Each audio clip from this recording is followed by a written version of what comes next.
Bordering ba siya? Yeah, near. Talaga? So ka na siya. You can cross to Cavite na. It's only 36 minutes away because of all the expressways you can take. It's nice. How far is it from the Jazz? The Jazz?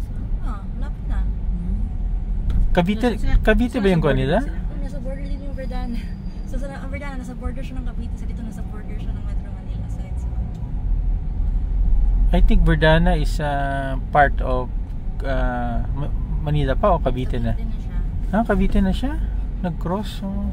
Border.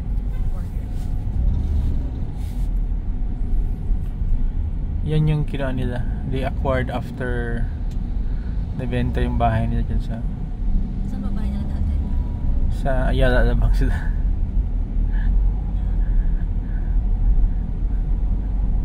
Di, parang kuan yun, parang family House. hindi sa kanila, family.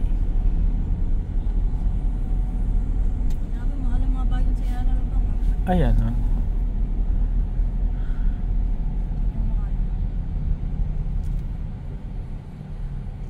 I think patay ka rin sa ano to, property taxes. Mahal masyado. So ibig sabihin, Based on valuation siya. yes, ibig sabihin you should be rich talaga to stay there kasi bayad ka ng annual property taxes. Malaki yan.